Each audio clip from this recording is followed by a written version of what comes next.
I'd like to say just one more thing about this battle for our attention that we all face in today's modern world. And I don't want to sound like a monk. I don't want to sound like something so extreme that my example is of no use to you, but I think it's important. I wish I would have been able to speak about this before all the political and election stuff came down,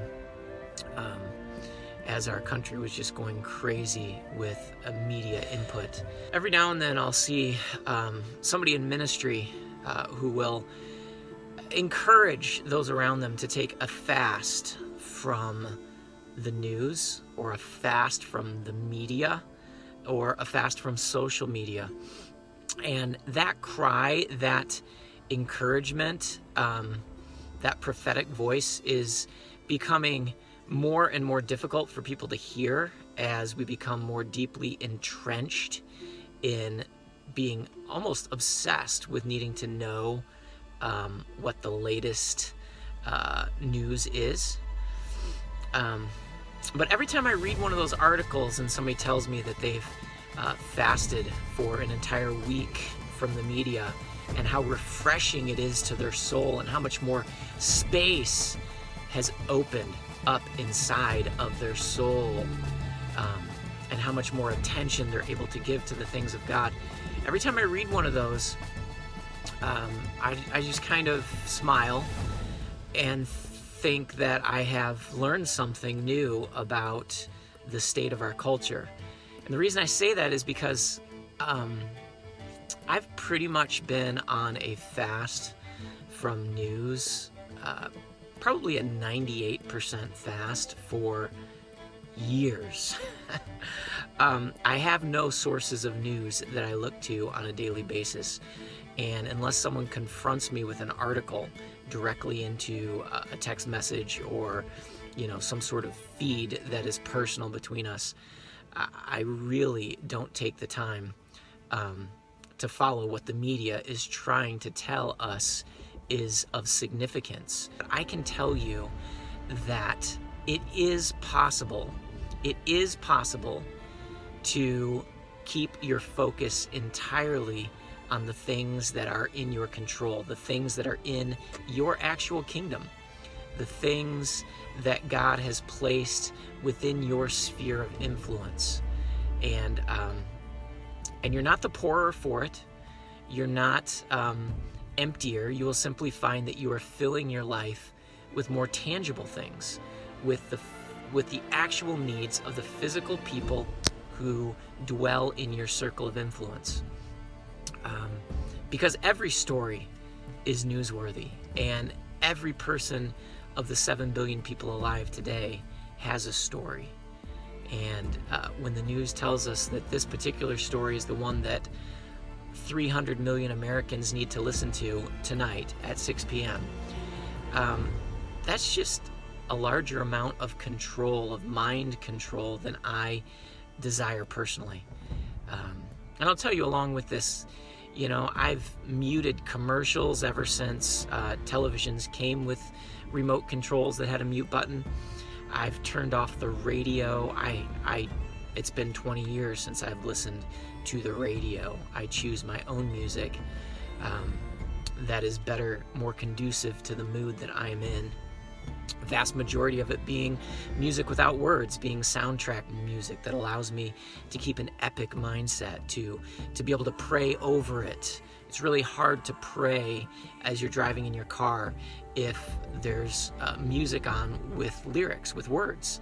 It's so much easier to pray if the music is a background that allows you to continue to flow with your thoughts with the Lord.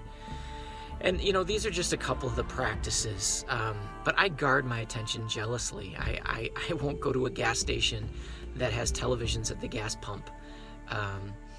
There used to be a food court at the local mall we loved to take our children to, and then they brought in these loud flat screen TVs, hung them over the tables, and played inappropriate music videos that literally drove us out of ever wanting to take our children there again. And the the cacophony of noise that's so unnecessary. It just jangles your nerves and just gets under your skin. And because of that, because of, as I've aged, my passion and my hunger to discover peace, not peace in the Middle East, of course that's a wonderful thing, but peace in the middle of me.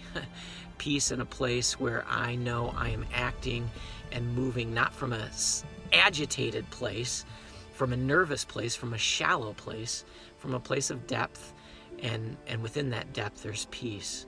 And part of that is limiting the amount of data that I allow to engulf my thoughts day by day, hour by hour.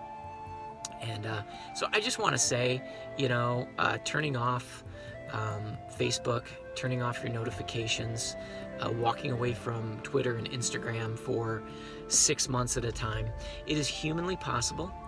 And unless your business or your ministry is dependent upon it, it's actually a wonderful thing to do. It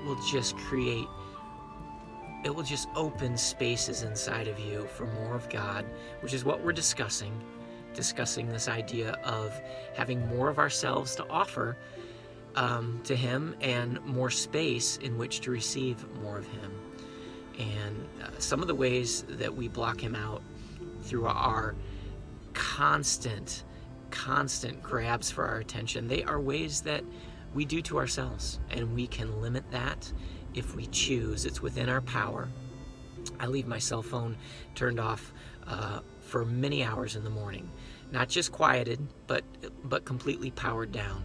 It's gives me an amazing sense of mastery over this little device that I've had a smartphone for I guess it's going on 9 years, and it is such a relief to be able to say to this little piece of technology, I rule you, I control you, and I decide when you're going to have an impact on my life. So it's turned off completely. As of now, I've never missed a life and death phone call, or somebody's YouTube video that couldn't wait for a few hours, including my own. So those are just a couple of things that I wanted to encourage you might open up more space in your day to let your thoughts climb back up to the heights, get your soul back into a place where communion with God, where union with God is possible. So just some words of encouragement.